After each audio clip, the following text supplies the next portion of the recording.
Hello and welcome to today's Playground episode. I'm your host today. I am the string section leader of Play by Jellynote. I'm Dana W. Violin, and I'm normally joined by my co-host, JC the Beard, but he's unable to be here today, so you are stuck with just me. So sorry.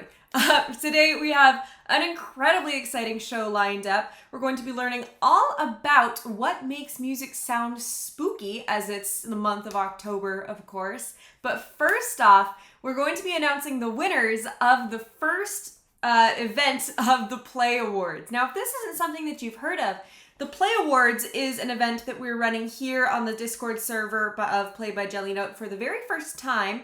And this one has a very long name that I never get fully right. If you were in the composition video yesterday, then you would have seen me butcher the name. So I'm actually going to look it up so that we're all on the same page.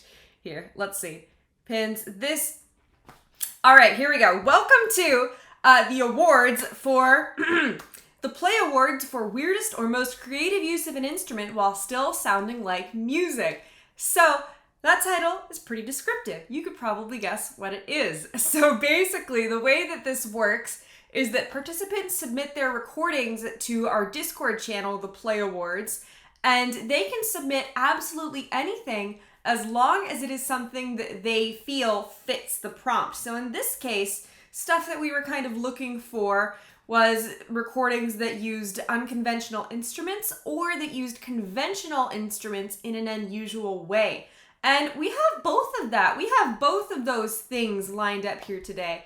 So the way that we are going to do this is we are going to go from audience prize all the way up to first prize. We're going to go in reverse order. And the prizes that people are going to be winning today, for the audience prize, you are going to be receiving the Play Awards champion role here on Discord. You'll have the ability to request a song to go on to play. And your play is going to get a video edit from the Jellynote team. If you've seen those videos before, they're hosted right here on the YouTube channel, if you're watching this back on the YouTube channel later. Otherwise, you will have seen them here on the Discord here before, chances are. Our video editor is fantastic at these. They are absolutely wonderful. I highly recommend you check them out if you haven't already. They are a joy. The second place prize, you are also going to receive the Play Awards champion role and requesting the ability to request a song on play, but you are also going to win a pair of Skull Candy Hesh Evo headphones. And finally, in first place, you are also, unsurprisingly, going to receive the Play Awards champion role and the ability to request a song on play. But the first place prize is a Blue Yeti microphone. So we're super excited about that, and I can't wait to announce it. This first edition of the Play Awards has been so much fun.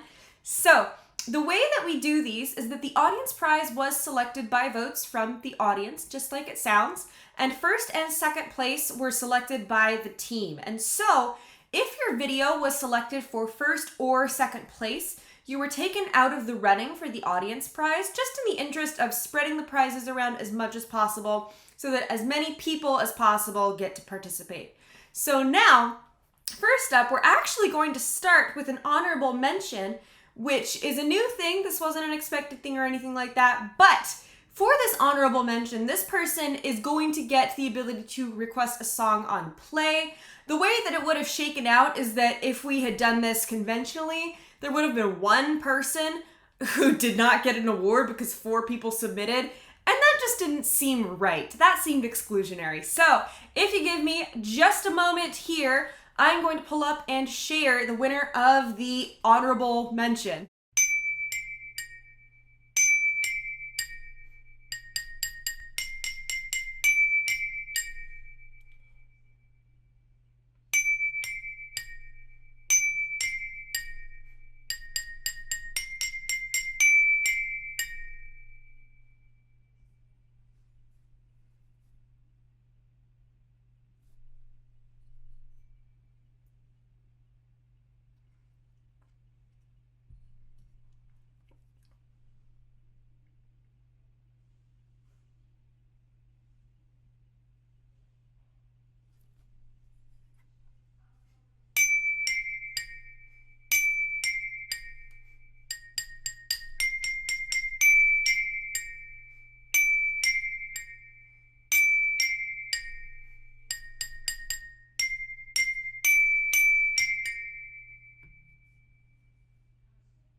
So that is the winner of our honorable mention. That one goes to Ian or Porfo, depending. And so congratulations. That was his rendition of Hot Sipped Buns, as you titled it. So wonderful. Thank you so much for participating. Fantastic. Award speech. Do you have... I want to do this like a spoof of the Oscars, so you know how everybody gets up and does a speech and everything. What do you have to say about this most prestigious and honorable award that you have won today, Ian, if you are out there and listening? Oh, well, this is such a huge day for me. Honestly, I to come fourth place in a competition of four. I couldn't have done it without all my supporters. I'd like to thank my mom, my dad, JC out there, Dana, you of course, and the Goodwill cups that I got a couple weeks ago that made a fun ringing sound when I hit them. Couldn't have done it without Goodwill. Congratulations. Well done. Well done. Fabulous. So next we're going to be moving on to our audience prize winner. And once again, if you give me just a moment, I'm going to pull that up and we're going to listen to that.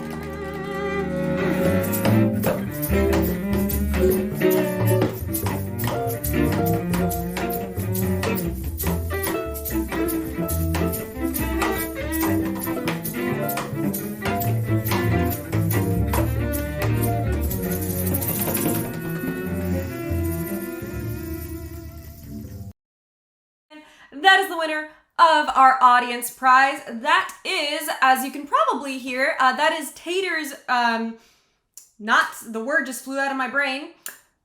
That is, it's hard doing this show with just one person. That is Tater's rendition, there it is, of The Girl from Ipanema. And as you could see in the middle square there, the unconventional instrument was the rain stick. That was the big long tube that he was holding. So Tater is not here right now, but congratulations nonetheless, because you have won the Play Awards champion role, the ability to request a song on play, and your video is going to get an edit from the fantastic people over in the Jellynote staff. So congratulations, very well done. Beautiful, beautiful. And now we are moving on to our second place winner. As a reminder, this person wins the Skull Candy Hesh Evo headphones. And so we're going to get to that.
as you could see in that recording, the unusual instrument there was the Otamatone. That is what was being played in the top left-hand square. And that was Ariana the violinist's rendition of Ständchen by Franz Schubert. Ariana, if you're there, would you like to make a speech about this prestigious award that you have just won? Yes, I would definitely love to. So, well, first of all, that Automatone that I recently, got, it is all thanks to my parents for giving me this beautiful, unusual instrument for, like, Christmas a couple of years ago. And I can honestly say that even though most of the players are terrible at it, you could still find a way to make it sound good. And I appreciate the wonderful sounds that I can make on it, including experimenting some like extra techniques and stuff. So yeah, I um I just appreciate I appreciated all of what I did with this play. Well done. We appreciated it very much as well. That is absolutely hilarious. I do not think that you could have picked a better piece for that. Congratulations. That was great. And now, that brings us Even if I did pick a better piece. That brings us to our first prize winner. Drum roll, except it's not that dramatic because I have to take a moment to share my screen. So if you give me just a moment, we'll find out who that is.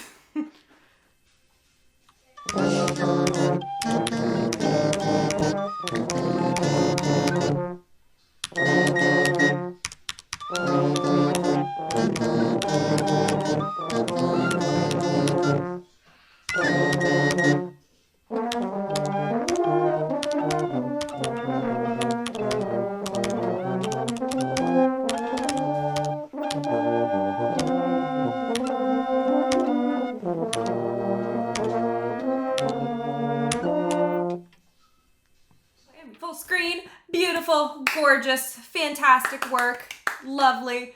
So as you could hear, that was at Floof's, why do I keep forgetting the word as I'm about to say it? Recreation of the Accumula Town theme from Pokemon. And I'm not even sure what all is going on in that video. I know that there's I think a kind of whistle, a kind of recorder. I know that one of them is being played without a mouthpiece. I know that the euphonium is played wrong in one of them, and I think the French horn might be playing a little bit weirdly. I don't know. But regardless, and of course the keyboard. How can we forget the keyboard?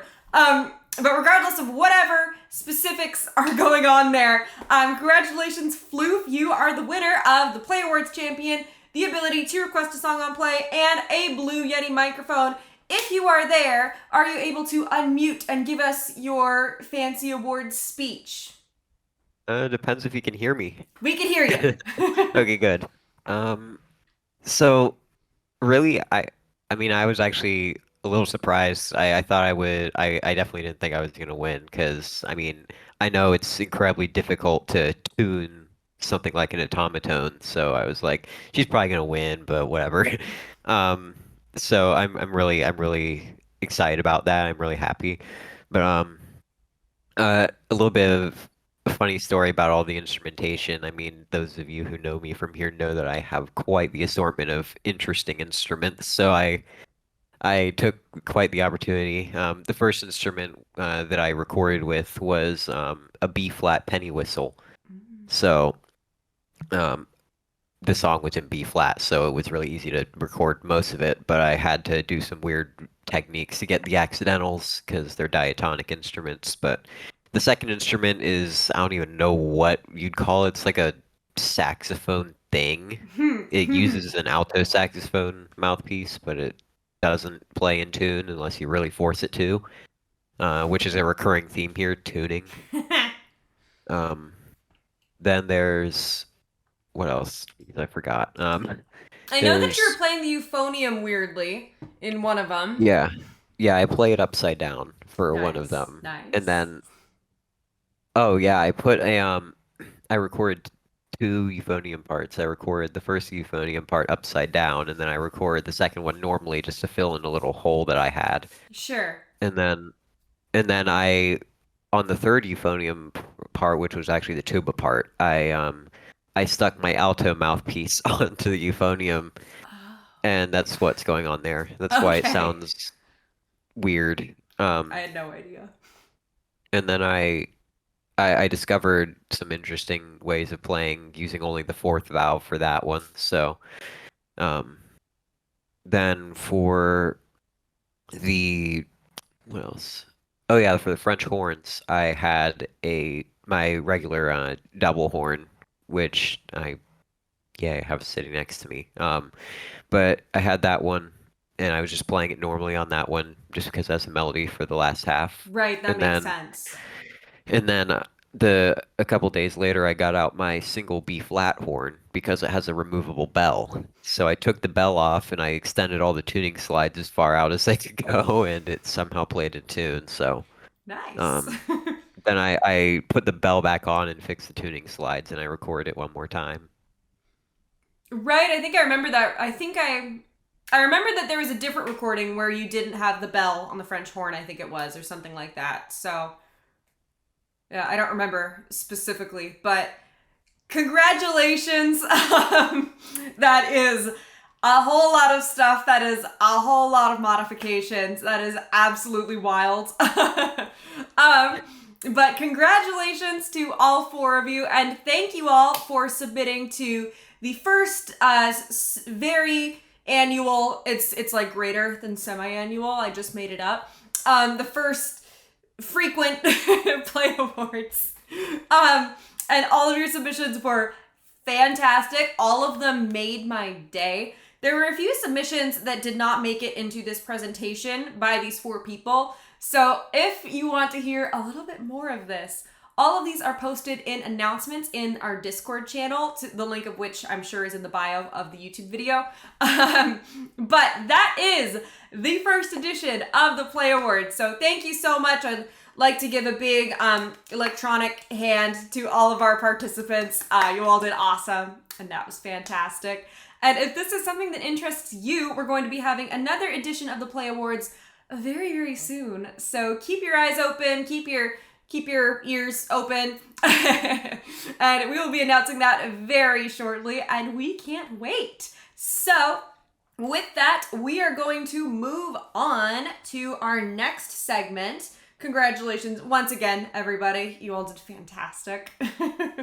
And today, as mentioned in the intro, we're going to be talking about what makes music sound spooky, which is, of course, a very seasonal topic.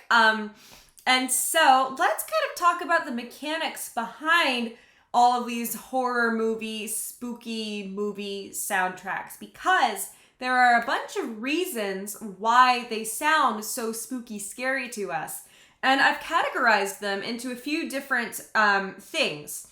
This is why two of us do the show, is because I'm very prone to building up, and then forgetting the big word that I'm going for. So that's a fun little speech pattern.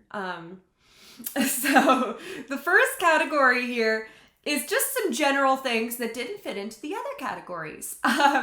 So first off, one of the big things that makes music sound spooky is extremes of anything. And that's something that we're going to get into a bit more in a few minutes, but extreme volume, extreme range, those are really, really big factors because extremes are kind of unusual to us, right? Normally we're, normal human baseline of sensations or whatever that we would typically experience, auditory, visual, all of that stuff. The normal human sensory baseline, we're going to say, is about here on just a day-to-day regular basis. But these soundtracks, they really, really push those extremes that we don't necessarily hear in our everyday lives. And that's one of the things that makes them sound so unusual. And another thing relating to that as well is that what can also make these soundtracks sound really spooky, scary is if there is sort of an uncanny valley effect. Now, this might be something that you heard of in visual effects. The uncanny valley visually refers to when a computer-generated character is very, very close to looking fully human, but it doesn't look completely fully human, and that makes us uncomfortable. And this is the same effect here, but with sound. A lot of the instruments that we're going to be discussing and that are involved in these spooky movie soundtracks are very, very close to mimicking human noises or animal noises or nature noises, noises that we hear in this kind of everyday sensory baseline that we live in. But they aren't quite right. They aren't quite what we're used to hearing. And so that makes us very, very uncomfortable. For example, a lot of these instruments can portray, something like screams or like Floof just said in chat, whining dogs, that sort of thing. You could take this millions and millions of different ways, different approaches, but any kind of uncomfortable mimicry can really spook us a surprising amount. So next, I want to talk about the instrumentation and the instruments that you frequently see in these soundtracks. The first one we actually talked about last week in our 5-minute fact segment. The first one is the waterphone. That is the one that produces lots and lots of those unusual, I don't even know how to describe it, those unusual, it's so hard to describe, those unusual tones and sounds and whatever. It is very, very often the waterphone that is making all of those noises. If that's something that interests you, I know that I'm not doing a fantastic job at explaining it. You can Google that, or you can check out our previous episode in the 5-minute fact segment where I talk all about the waterphone. So that is one that you see incredibly frequently in all of these soundtracks. And the other kind of staple of this genre is the theremin. That's the one that creates all of those noises that you might associate with ghosts, say. It's especially in cartoons or anything like that. That is the sound that you would associate with that. And the theremin is incredibly unusual. It is a very, very unique instrument. And we might even be learning a little bit more about that today. We'll have to see. A couple other instruments that are very, very frequently used in this genre are, of course, voices. Voices can be very unnerving when done in the right context. A solo voice, an incredibly quiet voice, that can be very, very spooky and unusual. The pipe organ is another one. This is much more associated with classic old school horror rather than the stuff that we see coming out today. But it is still, once again, an absolute staple of the genre.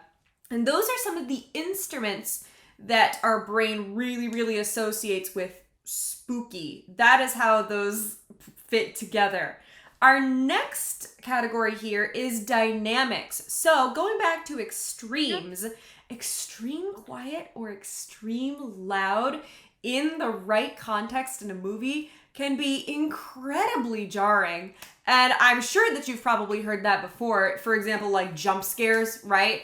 Where it's quiet, quiet, quiet, and then it's suddenly really loud, and the music also reflects those jump scares because, there might be in person, like someone jumps out from behind a bush or whatever. The music is going to reflect that with a very sudden extreme dynamic, right?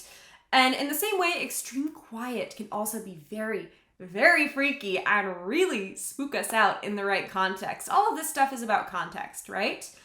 And with that, there is also, if you were to do a sudden building crescendo, I know many, many different movies that do this, especially where they're trying to freak you out and they do a sudden building crescendo, crescendo, crescendo.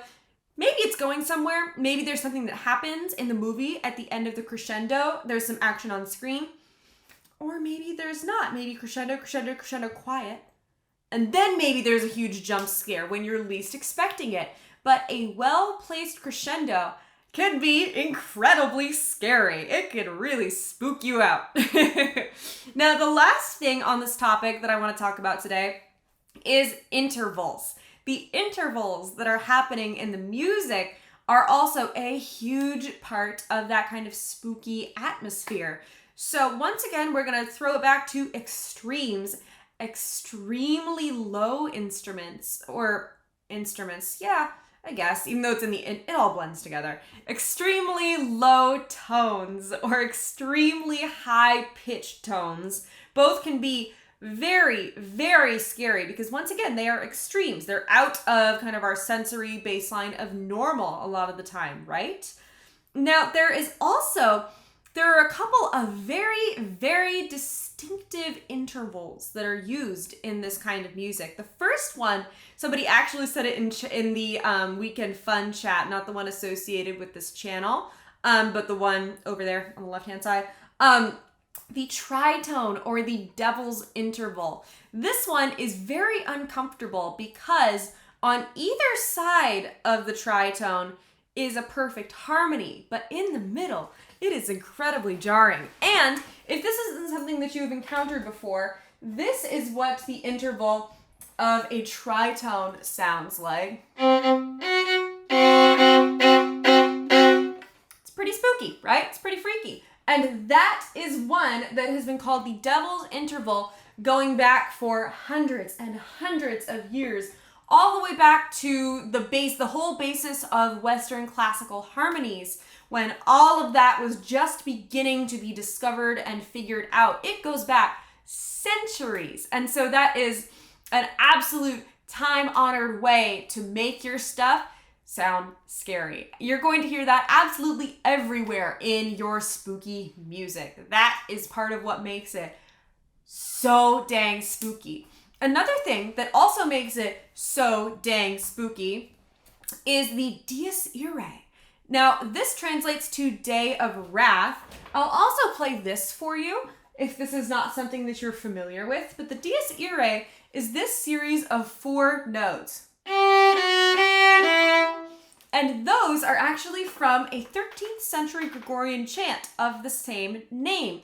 Now, this wasn't always since it was written, this was not always a symbol of spookiness. It was actually not until Hector Berlioz's Symphonie Fantastique, where he used it in the 4th movement, that it began to gain popularity once again in the modern day. That was a couple hundred years ago, but it's modern by, music standards. And we actually also talked about Berlioz a few weeks ago on a 5-minute fact, if that's a topic that you're interested in. He was a wild dude. But the Dies Irae, Day of Wrath, that is a series of notes that you will hear all over that basically is the harbinger of doom. This character, this thing is doomed. Something terrible is going to happen. No two ways about it. So that one is a very, very distinct one that you could really pick out. There's another one, and I think this is where I'm going to end the topic for the day. There is one more interval that you will also hear a lot in this music, and that is minor seconds. Now, minor seconds, those are 2 notes that are a half step apart, right? That is also very, very spooky. Man, how many times have I said spooky? Can't think of a lot of synonyms for it on the fly. But anyway, that one is, of course, a classic from the Jaws theme.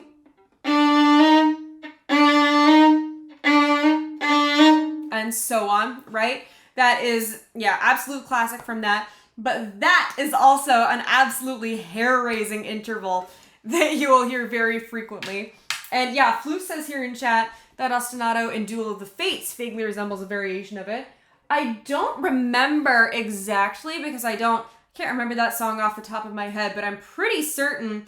I know that you meant the Dies Irae, not the minor second, no worries. But I'm pretty certain that Dies Irae is all over that piece. I could be wrong because I can't remember it super clearly in my head right now, but I am almost positive that you are right on the nose, exactly correct.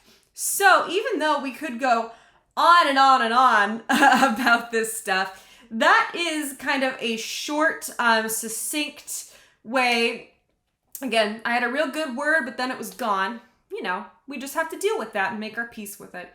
But that is a overview of the kind of spooky horror music genre.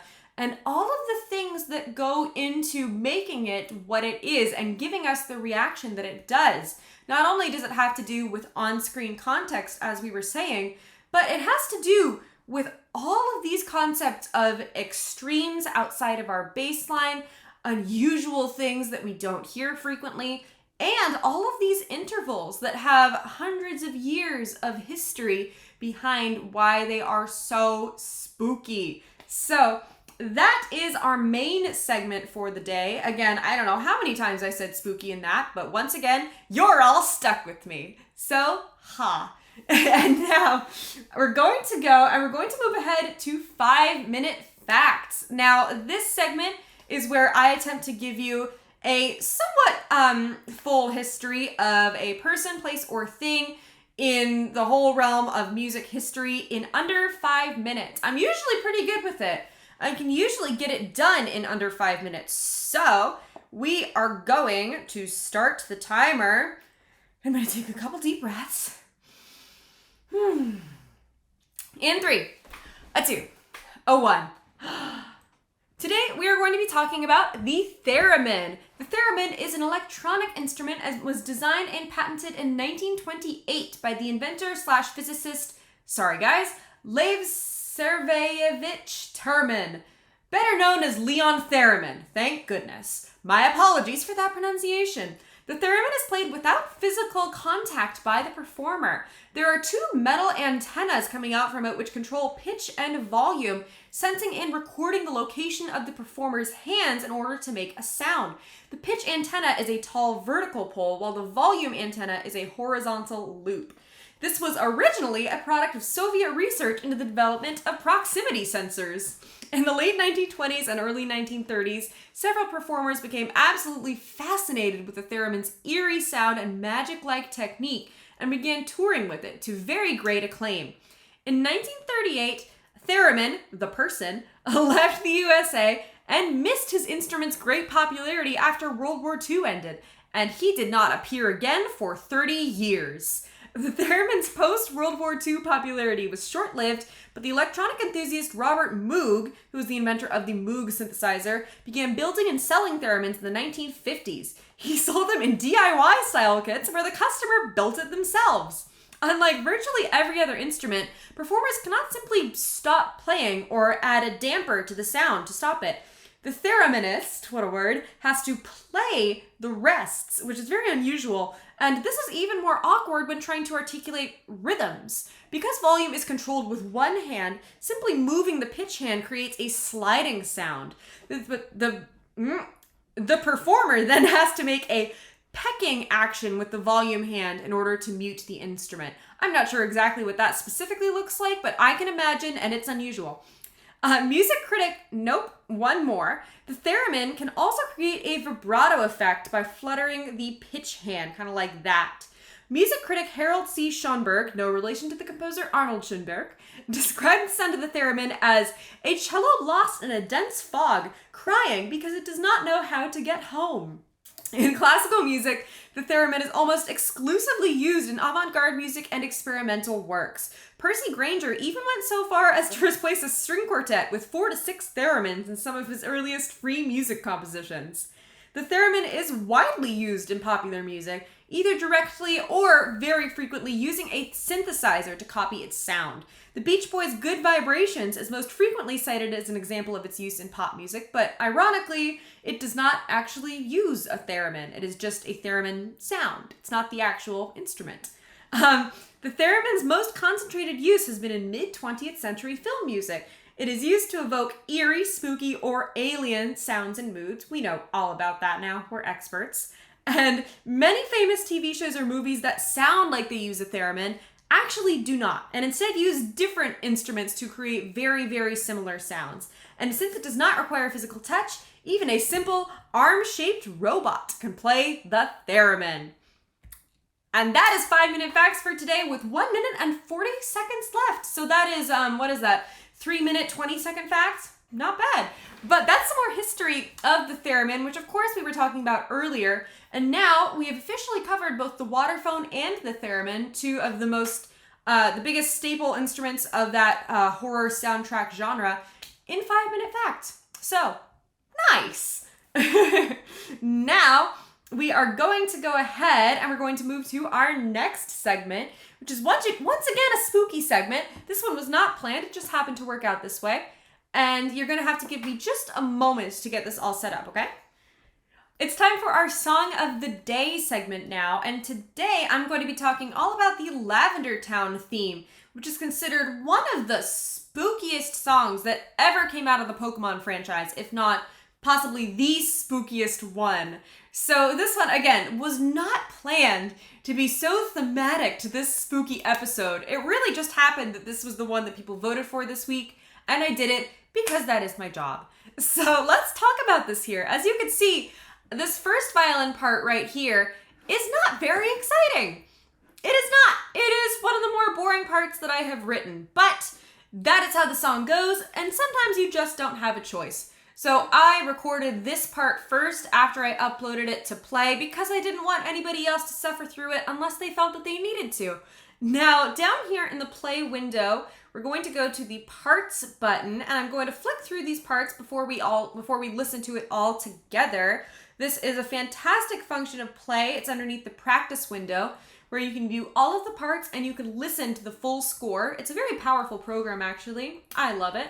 Violin 2, this one actually has the melody, but you could see it doesn't come in until after a bunch of bars of rest. And that is because I did one of my favorite tricks on this piece. You've probably heard me talk about this in composition masterclasses before, but I did my absolute favorite trick of layering in this piece. So as you can see, violin 1 starts, it goes right from the beginning to right at the end. And at first, the violin 1 part is going to be solo.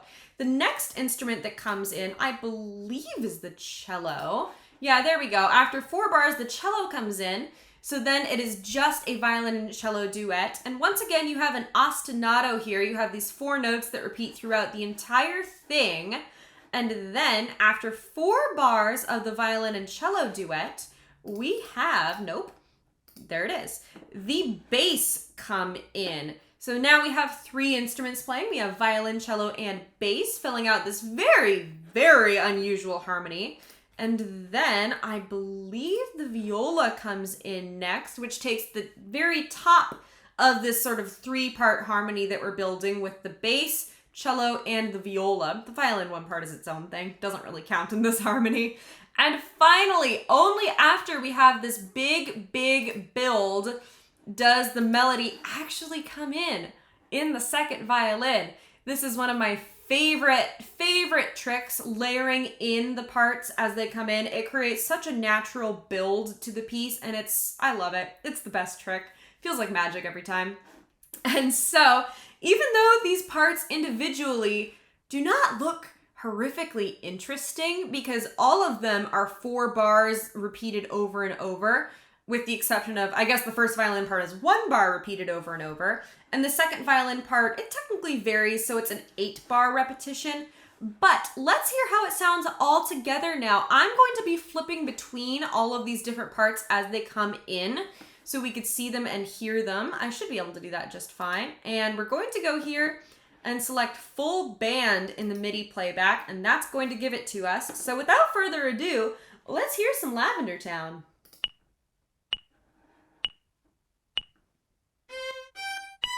Just imagine it's pizzicato.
that is what my rendition of the Lavender Town theme sounds like. As you could hear at the very end, all three of our lower harmonies completely drop out, leaving just the violin 2 and the violin 1. And one more thing to mention about this piece before we move on, too. If you are, kind of like me, incredibly familiar with the original Lavender Town theme, this one is from, of course, the original Pokemon Red and Blue. It changes lots throughout the generations. It's very unusual, actually, but neither here nor there. If you are very familiar with it, you will likely know that it doesn't have either of these lower harmonies. It only has these 3 harmonies and a really high part that I didn't feel like doing. So I just made up these cello and bass harmonies, and I am absolutely in love with them. I just love it. So that is, like I just said earlier, but that is once again really the Lavender Town theme. And this one is super unusual because it doesn't follow a standard harmony pattern. So even though, especially in a MIDI recording, it really, really sounds like this chord, the 4th chord of the ostinato, even though it really sounds like that clashes. For one thing, it's supposed to sound funky. And for another thing, which was very, very gratifying to me, I must say, it sounds infinitely better when real instruments are playing it. So it's a huge relief for me, huge relief for you, because it gets to sound a little bit nicer in your ears. So now we're going to move on to a super little short next segment. This is where we talk about the beta updates to the Play by Jellynote web app. And if you're not aware, this software is in beta. There are new things coming to it almost every week, and they're so exciting. They're so much fun to look forward to. And this week, it was actually finally revealed that we have the ability to bookmark our plays. So if you're scrolling through the website and you hear some tunes that you really, really want to join in on, but you don't have the time right now, or perhaps you want to practice them before you actually go to record them, now you have the ability to bookmark them, which is going to save them for later. And then you can go back and you could hear them, you could practice them, you could do whatever you want. But we didn't have that ability previously. Previously, we just had to remember the ones that we wanted to do and hope that we remembered it when we sat down to actually record. But now we can save those, we can have them right there, and it's incredibly convenient. I'm very happy about this, and I think that a lot of other people are too. This was a pretty highly voted for update. But that's great. That is super exciting. And one of the next ones on the docket, of course, we've talked about it a couple times before on here, but free plays are going to be getting a makeover. Right now, the only way that they are available is if you go and you select, I don't remember, there's a Play Your Way button, and then you get your option of preset scores with a selected time signature and tempo and a hard cutoff for how long it can be. And that is actually how all of our submissions to the Play Awards were recorded. All of them were recorded on free plays. So it is all of our participants' individual things that they came up with from their own head, or perhaps from sheet music that's not on play. But that is all, none of that is pre-loaded onto the website. We do have some fabulous things on the Play website, but almost all of them, Floof has corrected me, his was on Play. Thank you for reminding me. There is a lot going through my head right now. But soon, the free play function is going to have a major overhaul. You're going to be able to go in, set the title of your piece, you're going to be able to set the length and the tempo, all of that great stuff, and you're going to have so much more customizing ability. So that is going to be absolutely huge. I'm very excited for it. And soon we're also going to have a private plays function, because currently right now, if you record and you upload something to the site, it is available for everybody to listen to regardless of anything. But we do have it coming where you'll be able to upload something and only you will be able to see it.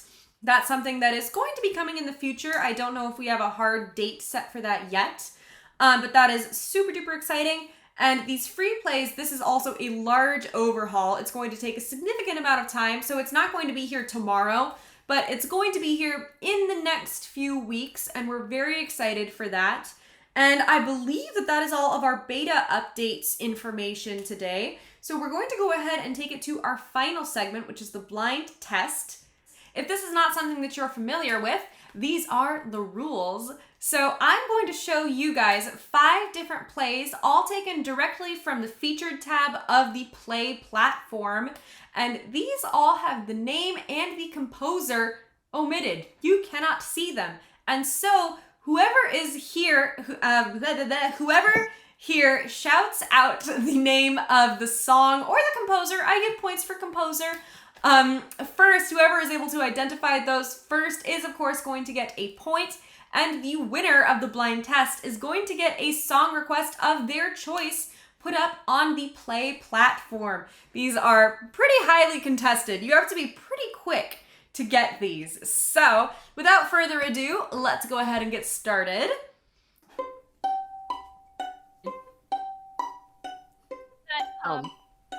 Lavender Town. Yes. All I know is that it's the one that you showed us as the play of the day. Yes, and I think that was it Squishmallow who just got it? Yes. Yeah. Thank you. Oh no, Fruit's microphone's not working. There's one playing the The let's viola see. part, yeah. Viola part on clarinet. I think I would call it a violonette. That's what he calls it too. He calls it violonette.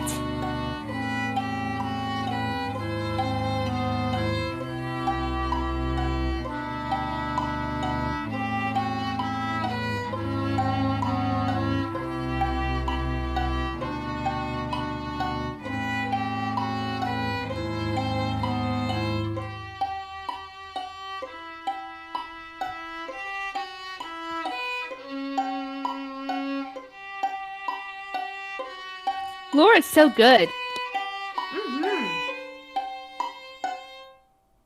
All right, so as you could see there, that is the Lavender Town theme composed by Junichi Masuda, and I believe that it was Squishmallows who got the point for the name of it, but actually, in our weekend fun chat over there, Viola Player got the composer, so I'm also going to give you a point, Viola Player. Well done, congratulations. Now give me a moment to pull up the next one.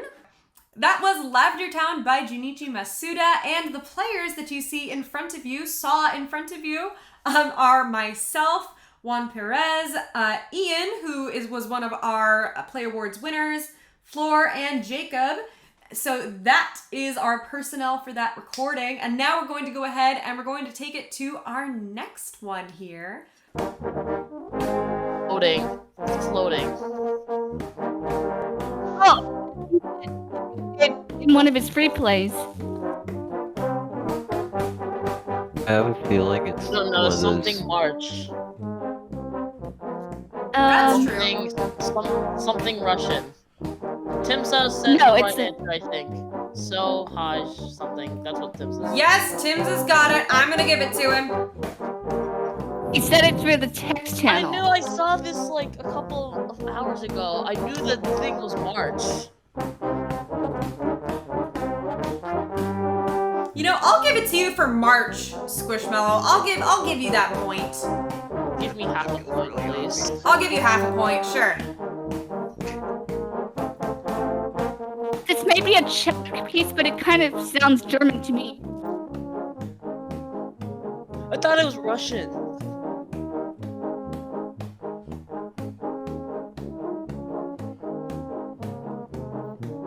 It's worldish. That's what it is. I have no. It's Czech, you guys. I have no idea of cultural music. Everything Czech sounds German to Ariana. I don't blame her.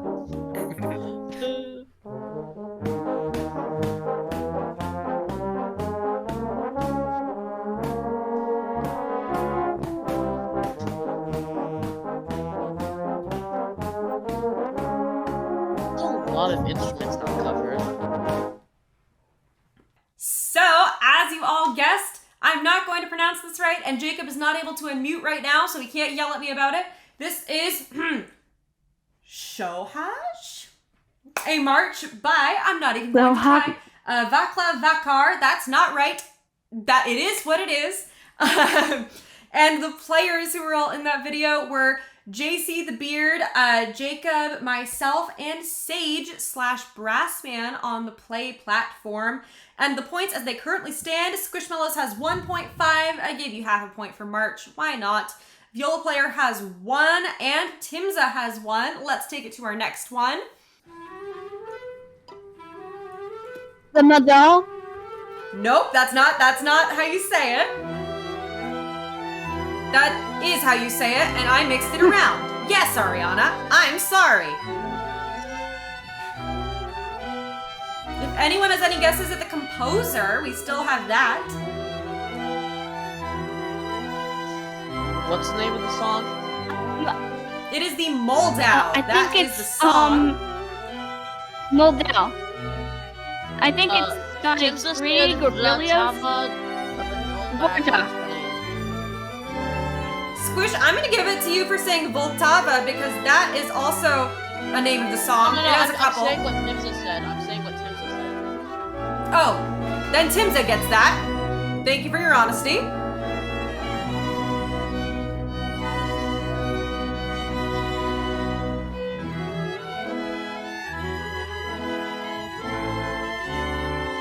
I got nervous. Oh, and someone in the Weekend Fun chat has said Smetana. I'm going to give it to them as well because I think they said it first. The struggles of being a chef.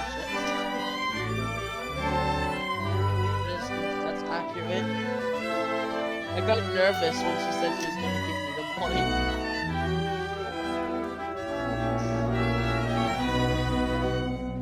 So beautiful. I know, it's such a good piece. Feels like it's longer than a minute and 30 seconds, but I don't know. Possibly. We have a couple long ones. So this one has a bunch of names.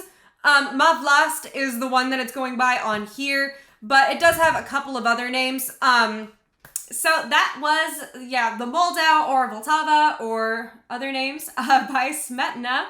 And the people who participated in that video are once again Jacob at Samuel38, Magic Sam at Woodwinder, myself, and Juan. And now I believe the points as they stand, Squishmallows has 1.5, Viola Player has 2, Timza has 2, and Ariana has 1. I believe that that's where we're at. I'm pretty certain. So let's go ahead and take it to our next one. Can you click on it? Caroline! Just loaded in for me. Oh, I really hope my microphone got that. Yeah, that's. I screamed I the was video Yes! really out. playing that like all night yesterday. Sweet Caroline, you got it. Does anybody have the name of the song? You That's just what said it's it. called, I'm Sweet sorry. Caroline. I don't know. I said it. Yup. I know. I got my wires crossed.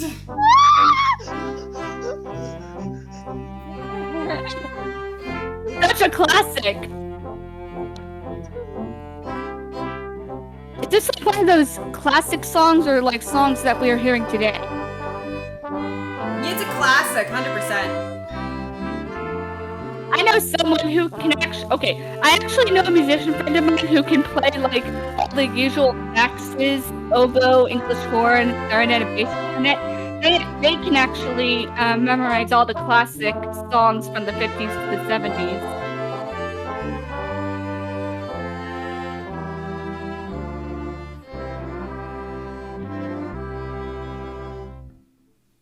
Yeah, we the euphoniums get the fun, like catchy part. Euphonium gang! So there it is. That was Sweet Caroline by Neil Diamond. And we've had a bit of an update here. Someone in the Weekend Fun chat, Viola Player has to leave and asked if they could assign their points to somebody. And I said, sure, why not? So Squishmallows, you are now up to 4.5 points because Viola Player has assigned their 3 points over to you. Yay! And now we have one Congrats. left. As it stands, it is now Squishmallows at 4.5, Timza at 2, and Ariana at 2. And we have one more to go. Last And you click one. on it.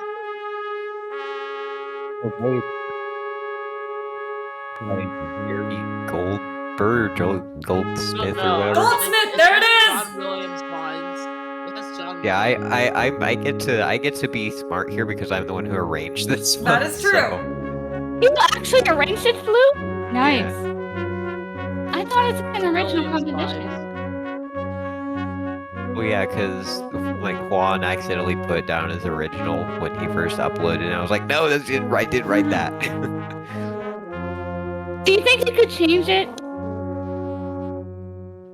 Well, I think he already changed it. We'll find Okay, out at that's the end of this video.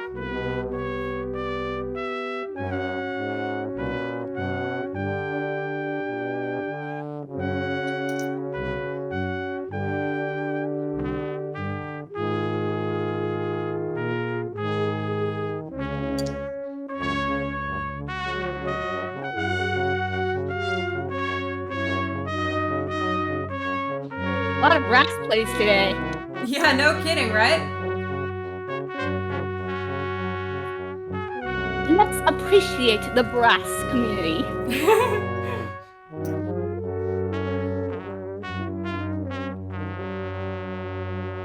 There it is. It is Voyager by Goldsmith. Jerry There we go. Goldsmith. Just a second. I also realized I moved on too quickly and did not give the credits for the previous play. And that one, Sweet Caroline, was actually arranged by Alan Roger, who was the trumpet player in that recording. And all the That is people so who good. participated were Solan, Alan Roger, Leandro, Floor, Nikki Fiddler, Golsana, and Noah, who's also at Tuba Luba. And this last one here was, as we just said, Voyager by Jerry Goldsmith, as arranged by Floof. And that was Alan Roger and Jacob / Timza 8. So as the points stand at the end of this, Squishmallows is our winner with 4.5, followed up by Timza with 2, Ariana with 2, and Floof with 1. Those points might not be absolutely perfect because I had to monitor several things at the same time. So my apologies if that wasn't exactly on.